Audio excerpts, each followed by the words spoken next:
Everyone, welcome back to my English daily के सी classes. तो आज जो हम लोग पोइट्री पढ़ेंगे वो है my mother at 66 written by Kamala Das. तो कमला दास एक फेमस इंडियन पोइटिस थी, 20th सेंचुरी की पोइटिस थी। वो एक कन्फेशनल पोइटिस थी। कन्फेशनल मीन्स होता है कि वो ऑथर या वो पोइट जो अपनी पोइट्री में अपनी लाइफ को कन्फेस करते हैं। तो ये एक शॉर्ट डिस्क्रिप्शन था कमला दास के बारे में, इसे आप ध्यान रखिएगा और जब आपको सेंट्रल आइडिया लिखने के लिए आए तो वहाँ पे आप शॉर्टली वहाँ पे लिख दीजिएगा। चलिए अब शुरू करते हैं इनकी poem. Driving from my parents' home to Cochin last Friday morning, I saw my mother beside me, dozed, open-mouthed, her face ashen like that of a corpse, and realized with pain. यहाँ पे poetess बता रही है कि वो कुछ दिनों के लिए जब अपने पेरेंट्स के घर गई थी और उसके बाद जब वो वापस लौट रही थी तो उनकी मदर उन्हें एयरपोर्ट तक सी ऑफ करने आई थी।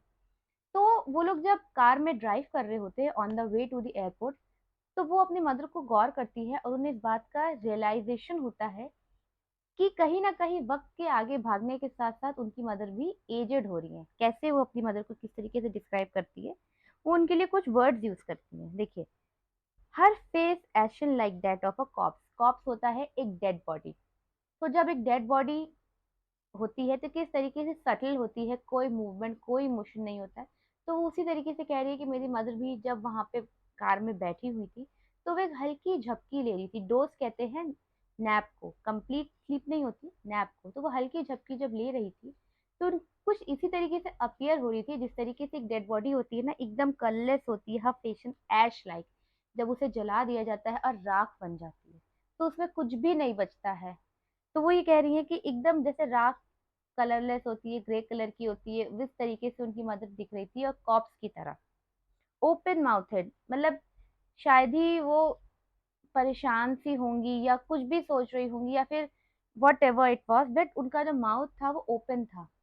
ओल्ड एज में अगर आप देखिए अपने ग्रैंड पेरेंट्स को, अगर आपने कभी गौर किया हो सोते हुए, तो हर समय उनका जो माउथ होता है ना ओपन होता है। ये क्या बताता है उनके माउथ को? इसलिए क्योंकि जब एक एज आती जाती है ना इंसान के ऊपर, तो उसको ब्रीदिंग से थोड़ी सी प्रॉब्लम होने लगती है। नॉट टू मच बट हाँ लिटिल बिट होने लगती है। तो वो क्या करते हैं लोग अक्सर कि सोते टाइम मुंह खोल के सांस लेते हैं। तो वो कह रही है कि ओपन माउथेड।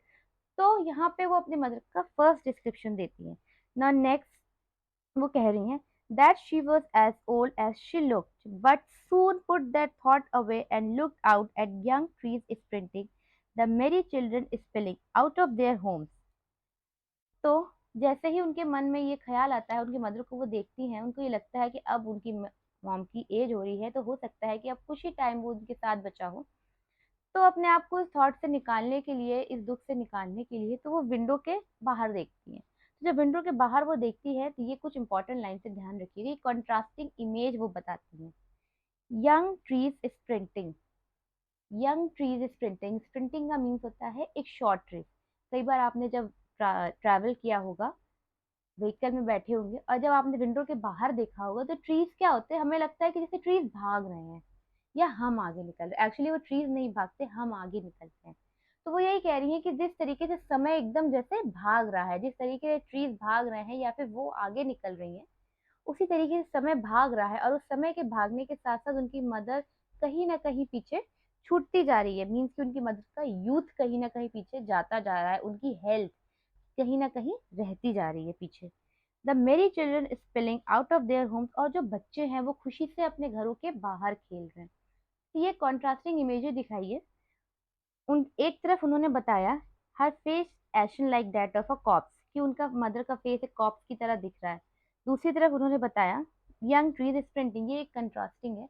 उनकी मदर समय के साथ आगे भाग रही हैं, उनकी टाइम, और जैसे जैसे टाइम आगे भाग रहा है ना, उनके पास अब कम समय बच रहा है अपनी मदर के साथ स्पेंड करने के लिए। और उनके मन में जो थॉट्स आ रहे हैं, जो बुरे बुरे ख्याल आ रहे हैं उनकी मदर से अलग होने के, तो उसकी कंट्रास्ट में बताया गया कि बच्चे खेल रहे हैं। But after the airport security's check, standing a few yards away, I look again at her away, van, pale as a late winter's moon, and felt that old familiar ache, my childhood's fear. But all I said was, see you soon, Amma. All I did was smile and smile and smile. अब यहाँ पे कह रही हैं कि जब वो लोग एयरपोर्ट पहुंच जाते हैं तो जब वो कुछ ही दूर पे उनकी मदर होती हैं, एक्चुअली वो एयरपोर्ट सिक्योरिटी चेक पे होती है, और जब दोबारा वो अपनी मदर को देखती है तो उन्हें बात का फिर से ये एहसास होता है कि वो जा रही हैं, लेकिन क्या वो दोबारा उनसे मिल पाएंगी। मीन्स कि क्या उनकी मॉम के पास इतना टाइम बचा है। उन्हें ये बात का कहीं ना कहीं गिल्ट भी होता है कि शायद उन्होंने कुछ टाइम उन्होंने अपनी मदर के साथ बहुत ही कम समय बिताया हो। तो वो यहाँ पे कहती हैं कि जब वो उन्हें बहुत ध्यान से देखती है तो वो इस तरीके से कैसे वॉन, वॉन का क्या मीन्स है, पीला पड़ा हुआ। अभी मैंने बताया ना, पेल या फिर बीमार व्यक्ति। तो उनकी मदर का अपीयरेंस क्या था, एकदम वॉन पेल, एकदम कलरलेस होती। Colourless means no emotions, no youth, no beauty, as a late winter's moon. Late winter's moon क्यों कहा गया है, यहाँ पे एक सिमिली भी है। कई बार आपने विंटर में मून को देखा होगा किस तरीके से नजर आता है। पहली बात तो वो नजर ही नहीं आता, और जब कभी कभी मून नजर भी आता है ना, तो वो किस तरीके से दिखता है, पूरे ऐसा नहीं दिखता ना, ब्राइटनेस उसकी कहीं खो जाती है। जो फॉग होता है उसके पीछे वो छुप जाता है, उसकी जो जितनी भी कलर होता है, जो भी ब्राइटनेस होती है, वो छुप जाती है, और मून कैसा नजर, डलनेस नजर आती है मून। तो वो यही कह रही है कि मेरी मदर भी अब डल हो गई थी, जिस तरीके से विंटर सीजन का मून होता है। क्योंकि जब उनकी मदर का यूथ था तो वो बहुत ही ब्राइट और कलरफुल दिखती होंगी, full of energy, full of enthusiasm दिखती होंगी। लेकिन अब उनकी मदर को वे लेट विंटर मून से इसलिए कंपेयर किया गया क्योंकि अब जिस तरीके से समर सीजन में मून होता है, बहुत अच्छा ब्राइट दिखता है, और अब विंटर में वो फेड हो जाता है, उसी तरीके से उनकी मदर को भी बताया जा रहा है। और जाते जाते वो ये बात को रियलाइज करती है कि my childhood fear, childhood fear, हर एक बच्चे को एक डर होता है कि कहीं वो अपनी माँ से अलग ना हो जाए। कई बार आपने देखा होगा, या आप लोग खुद कभी जब चाइल्डहुड में होंगे तो आपकी मॉम जब बाहर जाती होंगी तो आप लोग एक जिद करते होंगे, नहीं नहीं मुझे भी चलना है, नहीं मुझे भी चलना है, साथ में चले चलो मम्मी, साथ में ले चलो। तो वो क्या होता है कि उस समय बच्चों को एक डर होता है कि कहीं मम्मी जा रही है, कहीं ऐसा ना वापस ही ना है। या फिर आप लोग कहीं रिलेटिव के घर जाते हैं और रिलेटिव कहते हैं आओ बेटा तुम यहीं रुक जाओ, तो आपको उस समय भी अपनी मदर से बिछड़ने का एक डर होता है। तो वो यही एक डर जो था अपनी माँ से दूर होने का, इस तरीके की अपनी मदर को देख के उन्हें वो डर फिर से वापस आ जाता है। लेकिन अब वो कुछ कर नहीं सकती क्योंकि अब समय बीत गया है, बीते समय को कभी वापस तो ला ही नहीं जा सकता। तो वो सिर्फ उनसे इतना ही कहती, सी यू सून अम्मा। एक्चुअली वो काफी डिसहार्टेड होती हैं, लेकिन फिर भी वो अपने इस डर को अपनी मदर के ऊपर एक्सप्रेस नहीं करती हैं, और उनसे कहती है कि हम लोग फिर मिलेंगे।